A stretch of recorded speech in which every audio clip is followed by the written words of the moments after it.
లైట్‌గా డిన్నర్ చేద్దాం మా గుంటూరుకి రా మావా.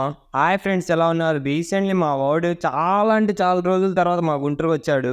ఏరా బిర్యానీ తింటావేంట్రా అని అడిగితే, లేదు మావా డైట్ గీట్ అని సొల్లు వాగాడు. సర్లే అని చెప్పి బ్రాడీపేటలో ఉన్న అఖిల్ ఫుడ్ గోల్డ్‌కి తీసుకొనొచ్చాను. ఈ అడ్రస్ బ్రాడీపేట్ సాయిబాబా టెంపుల్ దగ్గరే. ఎగ్జాక్ట్ అడ్రస్ కింద డిస్క్రిప్షన్‌లో ఉంది. ఒకసారి తొంగి చూసేయండి. ఇంకా లోపల పోయి బాయిల్ ఎగ్ కర్రీ కూడా 5 రుమాలి రోటీస్ తీసుకున్నా. ఇంకా కాస్ట్ విషయాన్ని వచ్చేస్తే కర్రీ ఏమో నేను హాఫే తీసుకున్నా. సో 60 రూపీస్ పడింది. ఒక్క రుమాలి రోటీస్ 10 రూపీస్.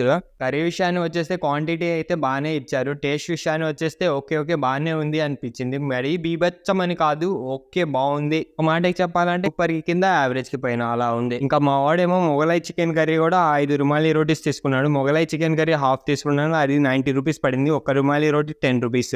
కర్రీ విషయాన్ని వచ్చేస్తే క్వాంటిటీ అయితే బాగుంది, టేస్ట్ కూడా బాగుంది. ఇది మాత్రం బీభత్సం అని చెప్పొచ్చు. అంటే ఆ మాట బ్రో, వీళ్ళు సర్వ్ చేసి ప్రతి ఐటమ్ ఎంత వేడిగా ఉందంటే అంత వేడిగా ఉంది. అప్పటికప్పుడు వండి ఇస్తున్నారు. లాస్ట్ లో పాలక్ పన్నీర్ కర్రీతో ఎండ్ చేసా. దీని కాస్ట్ 40 రూపీస్ పడింది. ఇంకా దీని టేస్ట్ విషయాన్ని వచ్చేస్తే బాలా బ్రో, అస్సలు ఏం బాలా, స్పైసెస్ ఏం లేదు, చప్పగా ఉంది. ఇట్టిగా డిన్నర్ చేద్దాం మా గుంటూరుకి రామా అని ఈ కాన్సెప్ట్ మీకు నచ్చితే ఒక్కసారి కామెంట్ బాక్స్ లో సిరీస్ అని కామెంట్ చేయండి. దీన్ని నేను సిరీస్ గా ప్లాన్ చేస్తాను.